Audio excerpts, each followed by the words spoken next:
In a world filled with uncertainty, two semi-intelligent, somewhat interesting, Midwestern, family guy, business coaches with dad bods, provide mildly insightful ideas through their semi-focused dialogue. Welcome to It Doesn't Take a Genius. Ramsey is the only one here. This is another solo episode with yours truly, Mark Ramsey. And kind of funny how this became an episode. We had plans for an interview with an author, and that interview has been rescheduled. And I am very excited to release it to you probably around Christmas time. It's going to be a great way to end your year. Really, really incredible story from this lady. So stay tuned for that. More to come. But Mike and I really just did not want to give up the streak. This will be episode 229 that I'm recording right now. It's technically the 230th episode because we had a two-part episode back in the day when we didn't think through our numbering system. So we just didn't want to give it up. We wanted to stay in the fight and continue to push these episodes out every week. We have literally not broken our streak in 230 weeks. So I am unshaven. I have no button-up shirt on. I feel like this is almost cheating a little bit, but we just did not want to end the streak. I had plans on recording quite a bit of footage out in the country in eastern Kentucky where I was over the Thanksgiving holiday. And I'll probably roll some of that footage as I'm talking here. But the episode didn't come together, and so at the last minute I was like, man, I really just, I don't want to miss having an episode here. We've done so well with this, so even though I look a little ragged, even though I've had a few setbacks to get this recorded, I'm going to step into the arena and make sure we get this done. And then it hit me. That's the episode. You gotta be in the arena. Let me explain what I mean, and I suspect this will be a fairly short episode, but I'm going to give you a little inspiration. So I have a book club that's been meeting for years now, and we're all pretty serious about trying to get through some classical works. We've covered a lot of ground. We've read Homer's Iliad. We've read all of Dante's Divine Comedy. We've read Alexis de Tocqueville's Democracy in America. We've read the Benedictine Rules. We have read, I'm leaving out something really big. I can't remember what it is now, but we have really plowed through some good stuff. Oh, Plato's Republic. That's the other one. The other really big one. So it's been really helpful to me because I've always wanted to read some of this stuff, but I don't have the self-discipline. So I joined a book club. Some people that are holding me accountable, and it's rough because sometimes I want to go to bed. I don't want to wake up early, but I got to get through, in this case, Aristotle's Nicomachean Ethics. So it's very interesting how he starts out this ethical treatise on how we should. He's basically talking about happiness. What are the things we should be doing to be virtuous, happy people? And so right at the beginning, I'm going to give you a quick quote here because it really applies to the workplace today. He says, "Every craft and every discipline, and likewise action and decision, seems to seek some good. That is why some people were right to describe the good as what everything seeks.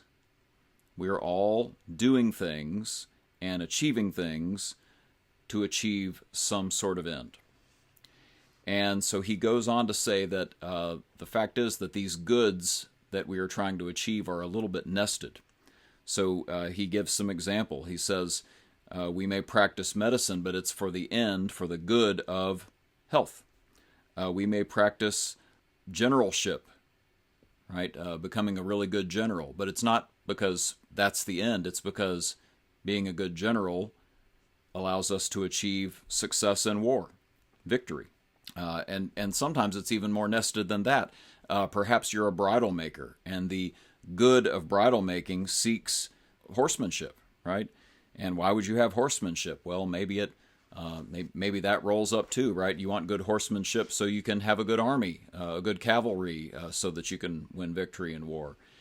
And so he spends a lot of time talking about how these actions, these activities have an end in mind, have a good, and that good may be subordinate to another good. And if you've been paying attention to our episodes, that probably sounds to you like the 4 disciplines of execution, right?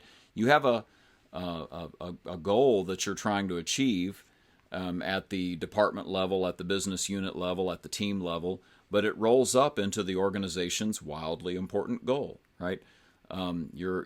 You're doing some sort of lead indicator, trying to achieve a lead indicator because the lead indicator is leading you to believe that you are best set to achieve some wildly important goal for the organization.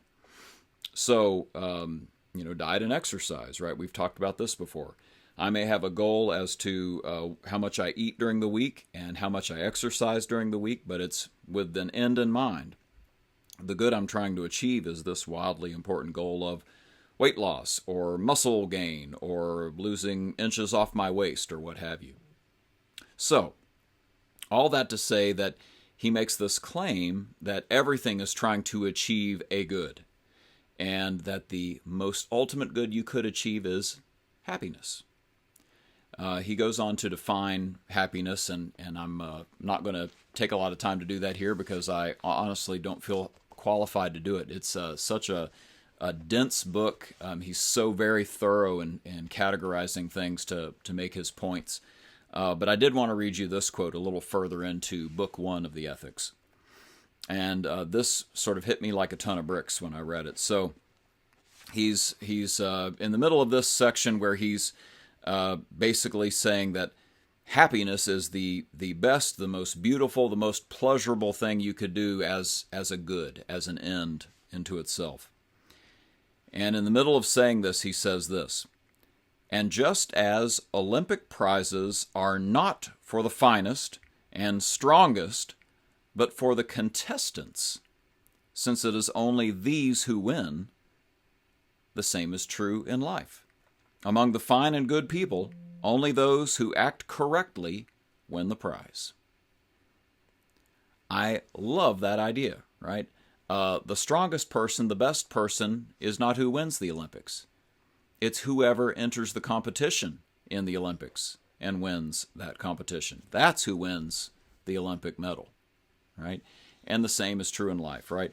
You may be a fine person and a good person, but if you haven't gone for it, if you haven't acted accordingly to the desires you're trying to achieve, you won't win the prize. Define the prize as you will, right? It may be something particular to you. I think there are a number of ways we could define that, right? I would argue that sometimes the things that we strive for are probably not worth striving for ultimately, right? Eventually, and Aristotle goes on to talk about this, eventually the people that seek pleasure, right? I'm going to retire early so that I can, just have a life of leisure. Okay, you worked hard and achieved pleasure. Congratulations, right? Some people maybe are going for fame, right? And Aristotle actually says, well, maybe that's a little bit better because if you think of fame as honor, honor is a good thing. Honor means that people think you're worthy of something. So you've brought value somehow, and so maybe you're worth that honor. But again, kind of second fiddle, right? And he talks more about life of the mind, and so that is that's the part that I really don't think I can get into here is what he sees as happiness. But just this idea that none of that's going to be achieved unless you actually put yourself out there and go for it, right? So that made me think of one of our presidents, Teddy Roosevelt. Love to hear the story of Teddy Roosevelt, just a fascinating individual.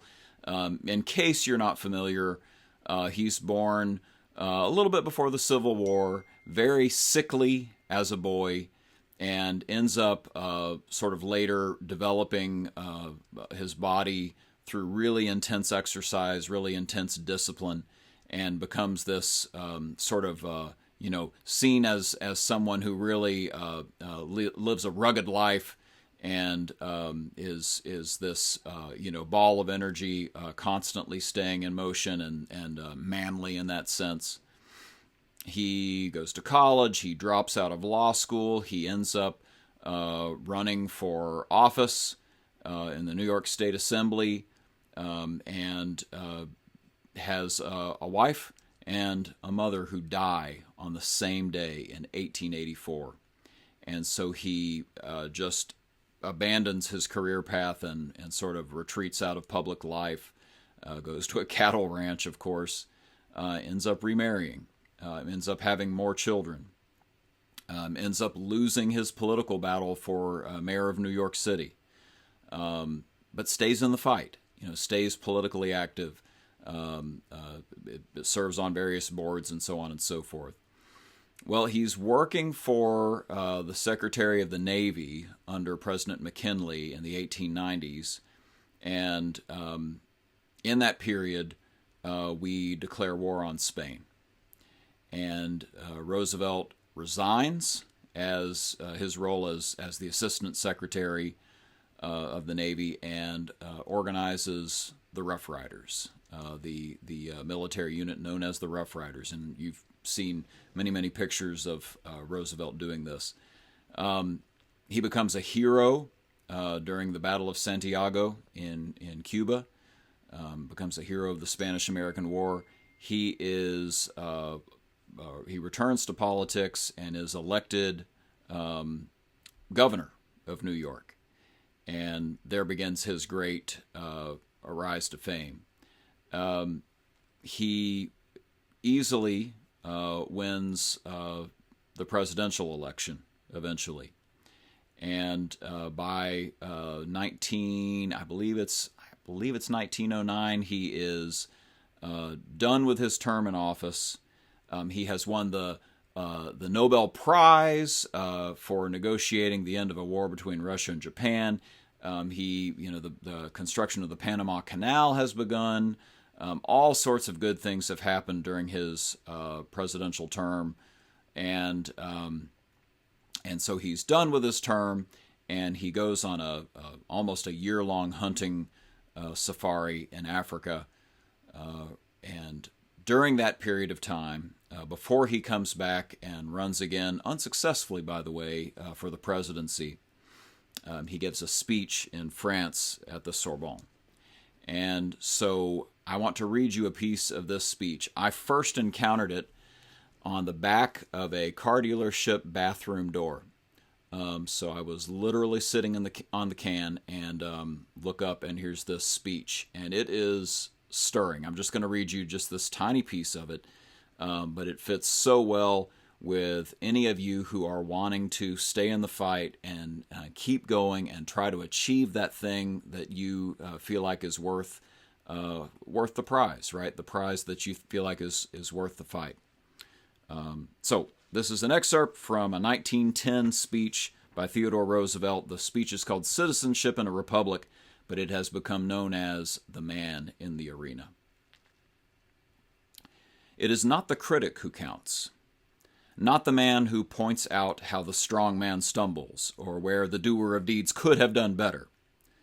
The credit belongs to the man who is actually in the arena, whose face is marred by dust and sweat and blood, who strives valiantly, who errs and comes up short again and again, because there is no effort without error or shortcoming, but who knows the great enthusiasms, the great devotions, who spends himself in a worthy cause, who, at the best, knows in the end the triumph of high achievement, and who, at the worst, if he fails, at least he fails while daring greatly, so that his place shall never be with those cold and timid souls who knew neither victory nor defeat. I love that thought. At the worst, if he fails, at least he fails while daring greatly. But there's a chance of triumph, right? There's a chance of triumph of high achievement. and there will be no chance if you don't get in the fight. A number of my clients and Mike's clients have tried some things this year. Some have been successful, some have been spectacular failures. They've been all over the board. It's everything from recruiting employees to trying out new ways of organizing their teams, to setting goals that seem incredibly lofty. Again, some have been extremely successful, some have been somewhat spectacular failures. And the bottom line is, they're the only ones who really get to talk about it, right? Because at least they tried. I don't know, as you wrap up 2024, what it is that you're thinking about trying, what you're in the middle of trying that you're trying to decide, is it worth staying in the fight? But I hope the words of Aristotle and the words of Teddy Roosevelt are an inspiration to you as you close out the final month of this year. And from Mike and I, we just want to encourage you and say, hey, look, it doesn't take a genius, but it definitely takes somebody who stays in the fight. I will let our announcer do the talking and wish you a very successful week. And that, I guess, is that. It doesn't take a genius. No rights reserved, nothing trademarked, copyrighted, or even original. Feel free to give it to anyone, anytime, using any and all media formats. Warning, Mark and Mike may or may not make another one. I'm your announcer, and I did not get paid a nickel to do this. They won't even let me tell you my name. So until next time, if there is a next time, stay safe. Be well. That's good enough.